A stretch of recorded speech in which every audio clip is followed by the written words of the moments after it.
என்னாச்சுப்பா? ஒன்னும் இல்லம்மா, படி, நீ படி. என்னதான் நம்ம பிள்ளைங்க திறமசாலியா இருந்தாலும் இந்த தேவையில்லாத நுழைவுத் தேர்வு தான் நம்ம பிள்ளைங்களோட தலையெழுத்தை நிர்ணயிக்கும் நினைக்கும் போது வேதனையாகும், பயமாகவும் இருக்கு. மாணவர்களின் எதிர்காலத்தை கேள்விக்குறியாக்கும் இந்த பதட்டம் இனியும் நம்மை தொடர வேண்டுமா? இந்தியாவை காக்க ஸ்டாலின் அழைக்கிறேன். லிபர்டி தமிழ் நேயர்களுக்கு வணக்கம். இன்றைய நேர்காணலில் நாம் சந்திக்க இருப்பவர் ஆம் ஆத்மி கட்சியின் மாநில மகளிர் அணி தலைவி ஸ்டெல்லா அவர்கள். வணக்கம் மேடம். டெல்லியில் ஆம் ஆத்மி எம்பி சஞ்சய் சிங் அவர்கள் கடந்த வருடம் அக்டோபர் 4ஆம் தேதி அமலாக்கத்துறையால் கைது செய்யப்பட்டார். இன்றைக்கு அவருக்கு உச்சநீதிமன்றம் ஜாமீன் வழங்கியிருக்கிறாங்க. அதாவது அவருடைய வீட்டில் செய்யப்பட்ட சோதனையில் பணம் எதுவும் கைப்பற்றப்படவில்லை, அது ஒரு தகவல் இருக்குது. இன்னொன்று நீண்ட நாட்களாக ஒருவரை சிறையில் அடைத்து எந்தவித ஆதாரமும் இல்லாமல் ஒரு சிறையில் அடைக்கிறது தவறு, இது போன்ற வாதங்கள் அங்கே வைக்கப்பட்டது. இந்த சூழ்நிலையில் அவருக்கு ஜாமீன் வழங்கியிருக்கிறாங்க. அரவிந்த் கெஜ்ரிவால் அவர்கள் சிறைக்கு சென்ற மறுநாளே அவருக்கு ஜாமீன் வழங்கியிருக்கிறத நீங்கள் எப்படி பார்க்குறீங்க? முதல்ல எங்களுடைய சஞ்சய் சிங் அவர்கள் விடுவிக்கப்பட்டது எங்களுக்கு ஒரு மகிழ்ச்சியான விஷயம்தான். ஏன்னா இன்றைக்கி பிஜேபி மேலே ஒரு பெரிய குற்றச்சாட்டு இருக்குது. ஏன்னா நாங்கள் ஊழலுக்கு எதிராக வந்தவங்க அப்படின்னு சொல்லி சும்மா வாய் வார்த்தையில் பேசிகிட்டு இருக்கவங்க 7.5 லட்சம் கோடி ஊழல் செஞ்சுருக்காங்க, கொள்ளையடிச்சிருக்காங்க மக்களுடைய பணத்தை அப்படிங்கிறத சிஏஜி ரிப்போர்ட் மூலமாக வந்ததை வெளிக்கொண்டுட்டு வந்ததே இவர் சஞ்சய் சிங் தான், ராஜ்யசபா எம்பி. அவர் அந்த அடிப்படையில் தான், அந்த காழ்ப்புணர்ச்சி காரணமாக தான் அவர் கைது செய்யப்பட்டார். ஆனால் என்னென்னா அமலாக்கத்துறை அப்படிங்கிறத அவங்க கையில் இருக்கிறதுனால அதை ஏவி விட்டு அவங்க கைது பண்ணாங்க. ரெண்டாவது, இது நாங்கள் சந்தோஷப்பட்டாலும் ஒரு வருத்தமான செய்தி தான். ஏன்னா இப்போ உச்சநீதிமன்றமே என்ன தலையில் கொட்டு வச்சிருக்கு அப்படின்னா எந்தவித ஆதாரங்களும் இல்லை அப்படின்னு சொல்லிட்டு தான் சொல்கிறாங்க. அதை சொல்கிறதுக்கு, அதை கண்டுபிடிக்கிறதுக்கே இத்தனை மாதங்கள் ஆனது ஒரு வருத்தமிக்க ஒரு விஷயந்தான். ஏன்னா இது ஜனநாயக நாடு. இன்றைக்கு வரைக்கும் ஆம் ஆத்மி கட்சியுடைய தலைவர்களை தொடர்ந்து கைது பண்ணிட்டு இருக்கும்போது கூட யார் மேலேயுமே இது வரைக்கும் எந்தவித ஆதாரங்களும் கைப்பற்றப்படலை. கிட்டத்தட்ட 13 மாதத்துக்கு மேலே ஆயிடுச்சு எங்களுடைய டெப்டி சிஎம் மணிஷ் சிசோடியா அவர்களை கைது பண்ணி. எந்தவித ஆதாரங்களும் இது வரைக்கும் கிடையாது. அவருக்கு முன்னாடியே எங்களுடைய சுகாதாரத்துறை அமைச்சர் சத்யேந்தர் ஜெயினை கைது பண்ணாங்க. இது வரைக்கும் அங்கேயும் எந்தவித ஆதாரங்களும் கிடையாது. இப்போ அரவிந்த் கெஜ்ரிவால் அவர்களை கைது பண்ணதும் இவர்களுடைய தேர்தல் பயம் அப்படிங்கிறது நான் சொல்லி தெரிய தேவையில்லை. அனைத்து கட்சிகளுமே இன்றைக்கி பிஜேபியோட கூட்டணி வச்சுருக்கவங்களுக்கும் தெரியும், பிஜேபியில் இருக்கிறவங்களுக்கும் தெரியும், இது இருக்கக்கூடிய பாமர மக்களுக்கும் தெரியும். இது தேர்தல் பயத்தில் எங்கள் அரவிந்த் கெஜ்ரிவால் மற்றவங்களாவது வாய் வார்த்தைகளை பேசுவாங்க, அரவிந்த் கெஜ்ரிவால் ஆதாரத்தோடு எல்லாத்தையுமே சொல்லக்கூடியவர். அந்த ஒரு தேர்தல் பயத்தில் தான் இன்றைக்கி அரவிந்த் கெஜ்ரிவாலையும் அரெஸ்ட் பண்ணியிருக்காங்க. இது அடுத்ததாக பார்த்திங்கன்னா நம்மளுடைய இன்னும் இருக்கக்கூடிய அமைச்சர்களுக்கும் எங்களுடைய தலைவர்களுக்கும் தொடர்ந்து இந்த அச்சுறுத்தல் இருந்துகிட்டு இருக்குது. அந்த வகையில் ஏதோ ஒரு வகையில் அட்லீஸ்ட் இன்றைக்கி உயர் நீதிமன்றங்களும் நீதிமன்றங்களும் அந்தந்த மாநில நீதிமன்றங்களும் உச்ச நீதிமன்றம் இவங்கெல்லாம் தான் இன்றைக்கி இந்தியாவை ஓரளவுக்கு உயிர்ப்போடு வச்சுருக்கிறாங்க. அந்த வகையில் நாங்கள் உச்ச நீதிமன்றத்துக்கு எங்களுடைய சஞ்சய் சிங் அவர்களை ஜாமீனில் விடுதலை பண்ணதுக்கு நாங்கள் நன்றி தான் தெரிவிக்கணும். இன்னொரு புறம் அரவிந்த் கெஜ்ரிவால் அவர்கள் தன்னுடைய ஐஃபோன் பாஸ்வேர்டை கொடுக்க மாட்டுறாரு அப்படின்னு சொல்லப்படுது.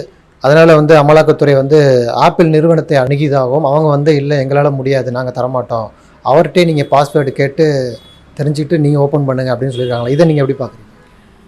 முதல்ல இது கிண்டல் கேலியாக இருக்குது. ஏன்னா அடுத்தவங்க என்ன பேசுகிறாங்க, நமக்கு எதிராக யாரெல்லாம் இருக்கிறாங்க அப்படிங்கிறத கண்டுபிடிக்கிறது, ஒட்டு கேட்குறது, இந்த கேவலமான புத்தி பிஜேபிக்கு தொடர்ந்து இருந்துக்கிட்டு இருக்குது. அதுக்கு ஒரு பெரிய உதாரணம் பெகாசஸ். அது மூலமாக நாங்கள் தீவிரவாதம் என்னெல்லாம் இருக்குது பண்ணிகிட்ருக்காங்க, இந்தியாவுக்கு எதிராக ஏதோ பண்ண போகிறாங்கன்னு சொல்லிட்டு கேட்குறேன்னு சொல்லி யாரெல்லாம் பிஜேபி எதிர்க்கக்கூடியவங்க, அவங்களுக்கு போர்க்குடி தூக்குறாங்களோ, அவங்க செய்யக்கூடிய தவறுகளை குற்றங்களை சுட்டி காமிக்கிறாங்களோ அவங்களுடைய பேச்சுக்களை ஒட்டு கேட்குற விதமாக இருந்தது. அந்த மாதிரி இது கேட்டிருக்கிறது என்னன்னு கேட்டிங்கன்னா, உங்கள்கிட்ட ஆதாரம் இல்லை, உங்களால் முடியாததே கிடையாது, இன்றைக்கி பாஸ்வேர்டு உங்களுக்கு தெரியாதது இல்லை, இன்றைக்கி டெக்னாலஜி எந்த அளவுக்கு நன்மையை கொடுக்குதோ அந்த அளவுக்கு குறுக்கு வழியிலையும் போய் தேடுற அளவுக்கு இருக்குது. அப்படி இருக்கும்போது அவரோட பாஸ்வேர்டை இவங்களாலாம் தெரிஞ்சு ஓப்பன் பண்ண முடியாமலாம் இல்லை. இன்னொன்று, ஆப்பிள் நிறுவனம் காரி துப்பி இருக்குது, எங்கள் உரிமையாளருடைய இது இல்லாமல் எங்களால் பண்ண முடியாது அப்படிங்கிறது. ரெண்டாவது, இவங்க அதில் என்ன ஆதாரங்கள் இருக்குங்கிறதெல்லாம் தேடுறதுக்காக கிடையாது, எங்களுடைய தேர்தல் வியூகம் என்ன அப்படிங்கிறத அதுலேருந்து தெரிஞ்சுக்கணுங்கிறது இவங்களுக்கு தலையாய கடமையாக இப்போ போயிட்டுருக்காங்க.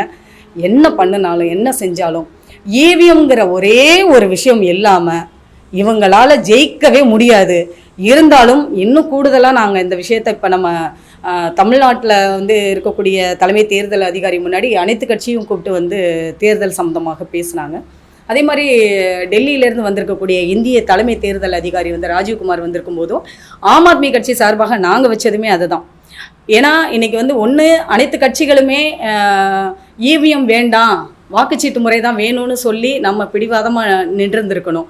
அப்படி நின்னாலுமே இவங்க பண்ண போகிறதில்ல, இவங்க சர்வாதிகாரம் பண்ணிகிட்ருக்காங்க. ஆனாலும் ஒரே ஒரு நம்மளுக்கு ஒரு துருப்புச்சீட்டு என்ன இருக்குன்னா விவிபேடு தான். அதில் வரக்கூடிய அந்த லிஸ்ட்டையும் இப்போ கூட உச்சநீதிமன்றம் சொல்லியிருக்காங்க, நாங்களும் இதை வந்து வலியுறுத்தணும்.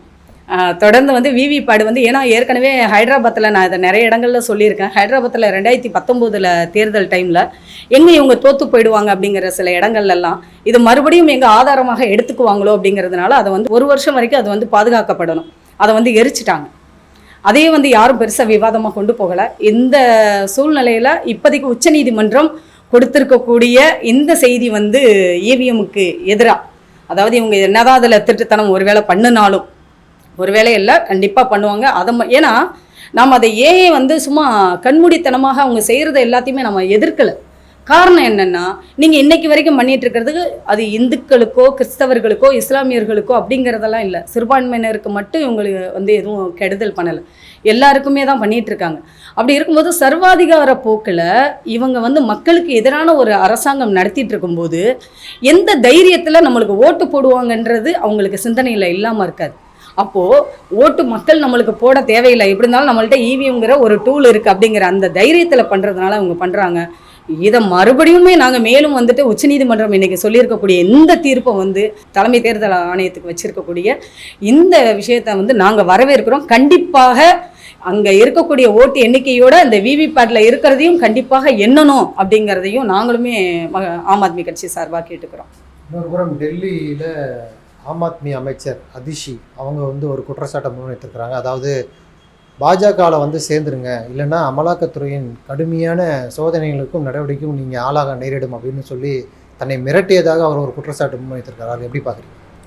அது அதிஷிக்கு மட்டும் இல்லை, இன்னொன்று பிஜேபியோட பிரதான கொள்கையில் ஆர்எஸ்எஸ் அவங்களோட வெங்கில் இருக்கக்கூடியது என்னென்னா, இந்த பிரித்தாளும் சூழ்ச்சி இருக்குது இல்லையா, அது ரொம்ப தீவிரமாக இவங்க பண்ணுவாங்க. அதை வந்து இன்றைக்கி ஆம் ஆத்மிகளை வந்து பண்ணணும்னு பார்க்குறாங்க. இங்கே வந்திருக்கவங்க ஆட்சி மாற்றம் வந்து வேணும் அப்படிங்கிறதெல்லாம் தாண்டி இங்கே அரசியல் மாற்றம் வேணும்னு சொல்லிட்டு ஒவ்வொருத்தரும் தியாக மனப்பான்மையோடு இங்கே வந்திருக்காங்க. இதில் எங்களுக்கெல்லாம் சம்பாதிக்க முடியாதுன்னு தெரிஞ்சும் இந்த வாழ்நாட்களை, அவங்களுடைய நேரத்தை, அவங்களுடைய பணத்தை, அவங்களோட உடல் உழைப்பெல்லாம் இங்கே தியாகம் பண்ணியிருக்காங்கன்னா இது 2வது சுதந்திர போர் அப்படிங்கிற அடிப்படையில் தான் ஆம் ஆத்மி கட்சி வந்து உருவெடுத்தது. அதில் இருக்கிற ஒவ்வொருத்தர்களும் முத்தாக இருக்கக்கூடியவங்க. நீங்கள் என்ன விலை கொடுத்தாலும் இது போன்றவர்களெல்லாம் வாங்க முடியாது. இந்த பிரித்தாளும் சூழ்ச்சியெல்லாம் இங்கே செல்லுபடியாகாது. ஏன்னா இவர்களுக்கு புதுசு கிடையாது. ஏன்னா இவங்க ஆம் ஆத்மியில் மட்டும் இல்லை, இருக்கக்கூடிய அரசியல் கட்சிகளில் யாரெல்லாம் ஜனநாயக முறைப்படி மக்கள் ஓட்டு போட்டு தேர்ந்தெடுக்கப்பட்டாங்களோ அவங்களெல்லாம் விலைக்கு வாங்குறது, தன் பக்கமாக வந்து தன்னுடைய அதிகார திமிரில், பதவி திமிரில் வந்து எல்லாரையும் வந்து மிரட்டி தன்னுடைய பக்கம் இழுக்கிறது அப்படிங்கிறது இவங்களுக்கு வந்து ரொம்ப சுலபமான வேலை. ஏன்னா இதுக்கு கூட கோர்ட்டு வந்து உச்சநீதிமன்றம் இதற்குமே வந்து ஒரு வரையறை வைக்கணும். இந்த மாதிரி ஜனநாயக முறைப்படி யாராவது, அதாவது அவங்க வந்து ஒரு கட்சியிலேருந்து இன்னொரு கட்சிக்கு ஜெயிச்சுட்டு போகிறாங்கன்னா ஒரு முறையான ரீசன் இருக்கணும். அது இல்லாமல் இந்த மாதிரி விலை போகக்கூடியவர்களுக்கும் அவர்கள் வந்து தண்டனை கொடுக்கணும், அவங்கள விலைக்கு வாங்குறவங்களுக்கும் வந்து தண்டனை கொடுக்கணும், அரசியல் கட்சிகளோ ஆளுங்கட்சி யாராக இருந்தாலும். அப்போ அந்த மாதிரி இருக்கிறதுக்கும் வந்து நீதிமன்றங்கள் வந்துட்டு ஒரு கொட்டு வச்சாங்கன்னா ரொம்ப சரியாக இருக்கும்னு நினைக்கிறேன். ஏன்னா குஜராத் தேர்தல் டைமில் பார்த்தீங்கன்னா எங்களுடைய மணிஷ் சிசோடியா டெப்டி சிஎம் அவர்களை வந்து அப்போ அந்த டைமில் அவர் மேலே குற்றச்சாட்டு பண்ணி கைது பண்ணியிருந்தாங்க. அப்போ அவங்க சொன்னது என்னென்னா, நீங்கள் குஜராத் எலெக்ஷனில் வந்து விட்ரா பண்ணிக்கோங்க, நாங்கள் நிற்க மாட்டோம் அப்படின்னு சொல்லி வாபஸ் வாங்கிடுங்க, உங்களுடைய அமைச்சர்கள் மேலே இருக்கக்கூடிய எல்லா கேஸையுமே நாங்கள் வாபஸ் வாங்கிடுறோம் அப்படின்னு சொல்லி சொன்னாங்க. எங்களுடைய டெப்டி சிஎம் மணிஷ் சிசோடியா அவர்கள் சொன்னாங்க, என்னுடைய கழுத்தை வெட்டிக்கிட்டாலும் வெட்டிக்க வேணாம் தவிர ஒருபோதும் உங்களுடைய இந்த சூழ்ச்சிக்கு நான் வந்து பணிய மாட்டேன் அப்படின்னு சொல்லி சொன்னாங்க. அது மாதிரி தொடர்ந்து 25 கோடி ரூபாய் கொடுத்து இப்போ சமீபத்தில் ஒரு 3-4 மாதம் முன்னாடி ஆம் ஆத்மியுடைய எம்எல்ஏக்கள் எல்லாம் வேலை கொடுத்து வாங்குறதுக்காக அவங்க வந்து முயற்சி செஞ்சாங்க. எல்லாருமே ஓப்பன் ஃபோரம்லேயே வந்து சொன்னாங்க இந்த மாதிரி. ஏன்னா எங்களுக்கு மடியில் கனம் இல்லை, எங்களுக்கு வழியில் பயம் இருக்கணுங்கிற அவசியம் கிடையாது. அந்த மாதிரி இவங்க தொடர்ந்து வந்து இப்போ அதிஷியை வந்து அந்த மாதிரி மிரட்டி இருக்காங்க. நீங்கள் என்ன பண்ணினாலும் என்ன குட்டிக்கரணம் செஞ்சாலும் அங்கே வந்து ஒருத்தரும் வந்து அங்கே விலை போக மாட்டாங்க, எதுக்கும் அஞ்ச மாட்டாங்க. இதை எல்லாமே மக்கள் பார்த்துக்கிட்டு இருக்காங்க அப்படிங்கிற கொஞ்சம் கூட பயம் இல்லை அவங்களுக்கு. பண்ணிட்டு இருக்க இந்த 10 வருஷ காலத்தில் எப்படி வந்து ஹிட்லர் வந்து ஒரு பெரிய அராஜக வேலையை பண்ணிட்டு இருந்தாரோ அதே மாதிரி தான் இன்றைக்கி மோடி பண்ணுறாரு. நான் பார்க்குற வகையில் மோடி அது ஹிட்லர் வந்து இரட்டை பிறவியாக பிறந்திருக்கிறாரு. ஒன்று ராஜபக்சே, இன்னொன்று மோடி. எப்படி ராஜபக்சே வந்து அங்கே இருக்கக்கூடிய மக்களால் விரட்டி அடிக்கப்பட்டாரோ அதே மாதிரி மக்கள் புரட்சி இந்தியாவுக்கு வந்து இவர் ஓட ஓட விரட்டி அடிக்கப்பட போகிறாரு. ரெண்டாவது இவருக்கு இன்னொரு பயம் என்னென்னா, இந்திய கூட்டணியில் ஆம் ஆத்மி சேர்ந்துராதுன்னு இவங்க நினச்சாங்க, சேர்ந்துட்டோம், தொகுதி பங்கீடுல குழப்பங்கள் வரும், அதில் ஏற்படுத்தலாம் அப்படின்னு சொல்லி பார்த்தாங்க. அதுவும் என்ன ஈடேறலை. இப்போ வந்து அரவிந்த் கெஜ்ரிவாலை வந்து தூக்கி உள்ளே போட்டிருக்கிறதுக்கு காரணம் என்னென்னா, இந்தியா கூட்டணி ஜெயிச்சு இவர்களெல்லாம் ஒன்று சேர்ந்தாங்கன்னா கண்டிப்பாக இவங்க மக்கள்கிட்ட கொள்ளையடித்த பணம் எல்லாமே மறுபடியும் இந்திய கஜானாவுக்கு வந்துடும். அது மட்டும் இல்லை, இவங்க எல்லாருமே திகார் ஜெயிலுக்கு போகக்கூடிய சூழ்நிலை ஏற்படுங்கிறதுனால இன்றைக்கி அதாவது நாங்கள் வந்து ஒரு லஞ்சம் ஊழலுக்கு எதிராக வந்த கட்சி மேலேயே அந்த லஞ்சம் ஊழலை வச்சே வந்து கறி பூசலாம் அப்படின்னு நினைக்கிறாங்க. மக்கள் வந்து ரொம்ப இப்போ முன்ன மாதிரிலாம் கிடையாது. மக்கள் வந்து ரொம்ப பகுத்தறியக்கூடிய திறனில் இருக்காங்க. எல்லா விஷயங்களும் தெரிஞ்சுக்கிறாங்க. நீங்கள் கொடுத்தீங்களே உங்களுடைய தோழமைகளுக்காக 2G 4G 5G எல்லாம், அது மூலமாக இன்றைக்கி மக்கள் மத்தியில் வந்து எல்லார் கைகளையும் இருக்குது. உங்களுடைய முகத்திரைகள் எல்லாம் கிழிக்கப்பட்டுருச்சு. நீங்கள் நினச்சிட்ருக்கீங்க பயத்தை பணத்தை வச்சு நம்ம வந்து ஆட்சியை பிடிச்சிடலான்னு.